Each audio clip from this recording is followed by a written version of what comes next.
Friends good evening. Welcome to our channel GK. అందరికీ నమస్కారం అండి. ఫ్రెండ్స్, మనలో కొంతమంది పోర్ట్ఫోలియోను సెల్ఫ్ గా మేనేజ్ చేసుకోవడానికి ఇష్టపడతాం. మరికొందరు ప్రొఫెషనల్ రీసెర్చ్ డిసిప్లిన్ కోసం ఇటు పిఎంఎస్ మ్యూచువల్ ఫండ్స్ ని చూస్ చేస్తుంటాం. మీకు పర్టికులర్ గా మార్కెట్ నాలెడ్జ్ టైం రెండు ఉండి పోర్ట్ఫోలియోని మీరే మేనేజ్ చేస్తారా, లేక professional PMS support and mutual fund support తీసుకుంటారా? మీ చాయిస్ తో పాటు ఒక రీజన్ ని ఎందుకు అనేది కామెంట్ లో చెప్పండి, డిస్కస్ చేసుకుందాం. ఇక ఈ రోజు ఈ వీడియోలో మనం లేటెస్ట్ టాపిక్ అయిన ఈవీ బ్యాటరీస్ గురించి మాట్లాడుకుందాం. మన ఈవీ బ్యాటరీ అనగానే మనకి ఇటు lithium battery cells, charging stations గుర్తొస్తాయి. కరెక్ట్. కానీ ఒక బ్యాటరీ పెర్ఫార్మెన్స్ ను నిర్ణయించేది కేవలం లిథియం కాదండి. దాని వెనక ఉండే cathode materials, precursor, electrolyte salts అన్నమాట.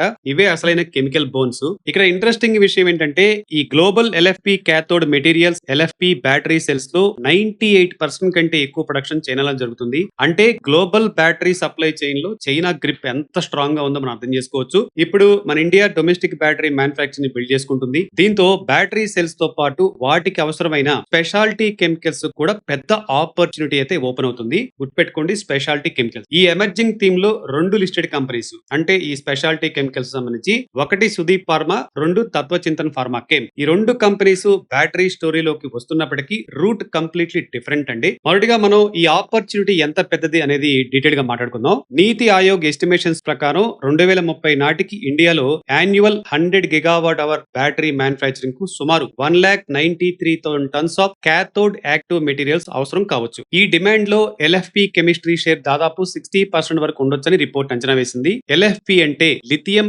ఐరన్ ఫాస్ఫేట్ అన్నమాట. ఇది comparatively safer, longer cycle life కలిగిన battery chemistry. Electrical buses, entry level EVs, stationary energy storage, solar and grid applications లో దీని యొక్క యూజ్ పెరుగుతుంది. మరోవైపు సూపర్ కెపాసిటర్స్ కూడా ఎనర్జీ స్టోరేజ్ ఎకో సిస్టమ్స్ లో ఇంపార్టెంట్ రోల్ అయితే ప్లే చేస్తున్నాయి. ఇక్కడ సూపర్ కెపాసిటర్స్ ఈ బ్యాటరీస్ కు కంప్లీట్ రీప్లేస్మెంట్ అయితే కాదు, కానీ fast charging, high power delivery, regenerative braking, grid balancing వంటి అప్లికేషన్స్ లో బ్యాటరీస్ తో కలిసి పనిచేస్తాయి. సిఎస్ఐఆర్ సిఈసిఆర్ఐ 2022 లో సూపర్ కెపాసిటర్ డిమాండ్ సుమారు 30% సిఏజిఆర్ తో పెరుగుతుందని పేర్కొంది. ఇప్పుడు ఈ 2 ఆపర్చునిటీస్ లోకి ఇండియన్ స్పెషాలిటీ కంపెనీస్ ఎలా ఎంటర్ అవుతున్నాయో చూద్దాం. ఇక మన ఫస్ట్ కంపెనీ సుదీప్ ఫార్మా. ఈ సుదీప్ ఫార్మా ట్రెడిషనల్ గా pharmaceuticals, food and nutrition industries కు మినరల్ బేస్డ్ స్పెషాలిటీ ఇంగ్రీడియంట్స్ ను తయారు చేస్తుంది. కంపెనీకు ఐరన్ ఫాస్ఫేట్ కెమిస్ట్రీలో ఇప్పటికే స్ట్రాంగ్ ఎక్స్పీరియన్స్ ఉంది. అదే కేపబిలిటీని ఇప్పుడు battery grade iron phosphate manufacturing ఉపయోగిస్తుంది. బ్యాటరీ గ్రేడ్ ఐరన్ ఫాస్ఫేట్ అనేది ఎల్ఎఫ్పి, ఎల్ఎంఎఫ్పి బ్యాటరీ క్యాథోడ్ మెటీరియల్స్ తయారీలో ఉపయోగించే ఒక ఇంపార్టెంట్ ప్రీకర్సర్. కంపెనీ స్ట్రాటజీ చూసుకుంటే చైనా బయట స్కేలబుల్ ఎల్ఎఫ్పి ప్రీకర్సర్ సప్లైగా ఎదగడం అనమాట. దీనికోసం గుజరాత్ లోని దహేజ్ లో న్యూ బ్యాటరీ మెటీరియల్స్ ను ప్లాంట్ ను నిర్మిస్తుంది. ఫేజ్ 1 కెపాసిటీ సుమారు 25,000 మెట్రిక్ టన్స్. ప్రాజెక్ట్ క్యాపెక్స్ దాదాపు 300 కోట్లు. లేటెస్ట్ కంపెనీ ప్రెజెంటేషన్ ప్రకారం estimated commissioning March 2027. Initial customer orders కోసం ఎగ్జిస్టింగ్ ఫెసిలిటీలో మరో 5,000 ఎంటీ బ్యాటరీ గ్రేడ్ కెపాసిటీని కూడా అప్గ్రేడ్ చేసుకుంది. మేనేజ్మెంట్ రూట్ మ్యాప్ ప్రకారం క్యుములేటివ్ కెపాసిటీని మొదట 65,000 ఎంటీ కు, తర్వాత 1,05,000 ఎంటీ కు తీసుకెళ్లాలని టార్గెట్ చేసుకుంది. లాంగ్ టర్మ్ లో దహేజ్ సైట్ ను 2,00,000 ఎంటీ వరకు స్కేల్ చేసే పొటెన్షియల్ కూడా కంపెనీ ఎవాల్యుయేట్ చేసుకుంది. కానీ ఇవన్నీ మేనేజ్మెంట్ టార్గెట్ మాత్రమే. Actual expansion, customer orders, utilisation, funding, executions పై డిపెండ్ అయి ఉంటుంది. ఇక కస్టమర్ పైప్ లైన్ గురించి మాట్లాడుకుందాం. కంపెనీ ప్రెజెంటేషన్ ప్రకారం 44 యాక్టివ్ కస్టమర్స్, 28 ప్రొడక్ట్ అప్రూవల్స్, 8 ఎంఓయూలు, 0 reported sample rejection. South Korea, Japan, Europe, US, Indonesia, Australia markets లో cell manufacturers, cathode material companies, OEMs తో డిస్కషన్స్ అయితే జరుగుతున్నాయి. కంపెనీ చైనా నుండి ఫాస్ఫరిక్ యాసిడ్ సోర్స్ చేయకుండా India and other non Chinese countries నుండి procure చేయాలని plan చేసుకుంది. దీంతో సుదీప్ ఫార్మా ఒక potential non China FEOC compliant supplier గా పొజిషన్ అవుతుంది. కానీ ఇంపార్టెంట్ క్లారిఫికేషన్ ఏంటంటే ఎఫ్ఈఓసి కంప్లైంట్స్ ఉందని కంపెనీకి సబ్సిడీ ఆటోమేటిక్ గా రావండి. యుఎస్ లేదా యూరోపియన్ ఇన్సెంటివ్స్ కోసం final eligibility, customer structure, product sourcing, applicable regulations పై ఆధారపడి ఉంటుంది. ఇక కంపెనీ ఫైనాన్షియల్ పెర్ఫార్మెన్స్ విషయానికి వస్తే Q1 FY27 లో రెవెన్యూ సుమారు 158.3 crore, 27% ఇయర్ గ్రోత్ కనపడుతుంది. ఎబిటా 25% పెరిగి 54.9 crore కు చేరుకుంది. ఎబిటా మార్జిన్స్ కూడా 35.1% నుండి 34.7% కు స్లైట్ గా తగ్గింది. ఇక ప్రాఫిట్ ఆఫ్టర్ సుమారు 40.6 crore, దాదాపు 30% గ్రోత్ కనబడుతుంది. కోర్ బిజినెసెస్ అయితే నెంబర్స్ అన్ని స్ట్రాంగ్ గా ఉన్నాయి. కానీ బ్యాటరీ మెటీరియల్స్ బిజినెస్ ఇంకా commissioning and customer conversion stage లో ఉందండి. సుదీప్ ఫార్మా ఇన్వెస్ట్మెంట్ లో biggest attraction large scale opportunity, biggest risk అయితే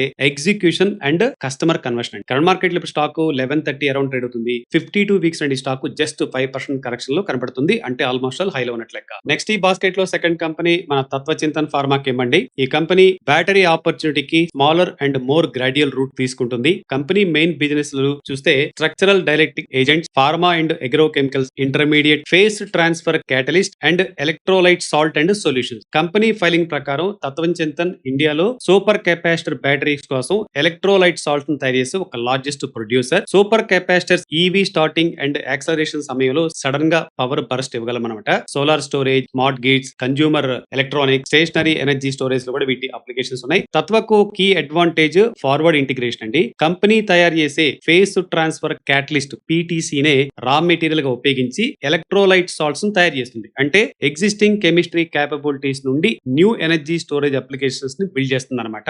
ఇక బిజినెస్ ఈఎస్ఎస్ బిజినెస్ గురించి మాట్లాడుకుందాం. FY26 లో electrolyte salts and solution segment revenue సుమారు 16.5 crore. టోటల్ రెవెన్యూ కేవలం 3%. Q1 FY27 లో సెగ్మెంట్ రెవెన్యూ 6.3 crore ఉంది. ఇది ఇయర్ ఆన్ ఇయర్ మనకి 76% గ్రోత్ అయినప్పటికీ ప్రీవియస్ ఇయర్ క్వార్టర్ తో పోలిస్తే 52% డిక్లైన్ లో ఉంది. గుర్తుపెట్టుకోవాలి.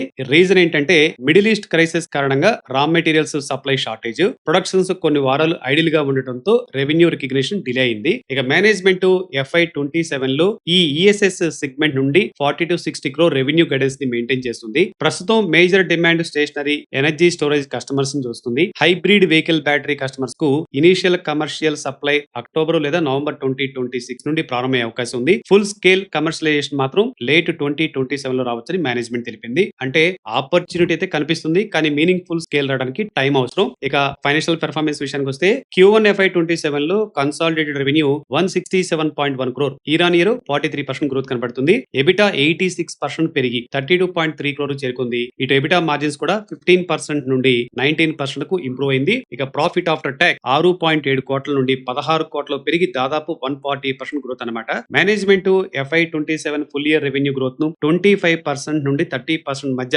ఎబిటా మార్జిన్స్ ను 20% నుండి 22% మధ్య టార్గెట్ చేస్తుంది. అయితే ఇవన్నీ గైడెన్స్ మాత్రమే, గ్యారంటీ రిటర్న్స్ కాదు. ఇక biggest risk small revenue base and uneven commercialisation. Current market లో స్టాక్ ఇప్పుడు 1602 అరౌండ్ ట్రేడ్ అవుతుంది. 52 వీక్స్ అండి స్టాక్ 12.9% కరెక్షన్ లో కనబడుతుంది. ఫ్రెండ్స్, లేటెస్ట్ గా మన ఫ్రెండ్స్ చాలా మంది టెక్నికల్ రిపోర్ట్ కూడా అడుగుతున్నారండి. ప్రస్తుతానికి నేను షార్ట్ టర్మ్ టెక్నికల్ రిపోర్ట్ ని మీకు డిస్ప్లే చేస్తాను. ఇక మొదటిగా మనం ఈ ఎడ్యుకేషనల్ పర్పస్ కోసం మాత్రమే అండి, గుర్తుపెట్టుకోండి. సుదీప్ ఫార్మా విషయానికి వస్తే కరెంట్ మార్కెట్ లో ఇప్పుడు స్టాక్ 1110 లెవెల్ లో ట్రేడ్ అవుతుంది కదా, almost near to all time high అని చెప్పుకోవచ్చు. ఒకవేళ ఈ స్టాక్ లో కనుక మనం ఉంటే హైని పోనివ్వండి, ఎంతవరకు పోతుందో అంతవరకు పోనివ్వండి. ఒకవేళ పోయినంత పోయి పైకి నుంచి కిందకి పడుతున్నప్పుడు 5 to 7.5% కనుక దిగితే అక్కడ మనం ఒక ట్రైలింగ్ స్టాప్ లాస్ మెకానిజం లో ఈ స్టాక్ రన్ చేసుకోవచ్చు అనుకుంటున్నాం. ప్రస్తుతానికి షార్ట్ టర్మ్ కి సపోర్ట్ అయితే 1080 1100 అండ్ సపోర్ట్ టు 982 1010. ఇక రెసిస్టెన్స్ 1120 to 1150 అనుకుంటున్నాం అండి. బెటర్ ఏంటంటే ట్రైలింగ్ స్టాప్ లాస్ విధానంలో ఒకవేళ పొజిషన్స్ ఉంటే కనుక 5 to 7.5% ట్రైలింగ్ స్టాప్ లాస్ మెథడాలజీలో దీన్ని కంటిన్యూ చేయొచ్చు అనుకుంటున్నాం. నెక్స్ట్ తత్వచింతన్ ఫార్మా కెమ్ షార్ట్ టర్మ్ వ్యూ అండి. కరెంట్ మార్కెట్ లో ఇప్పుడు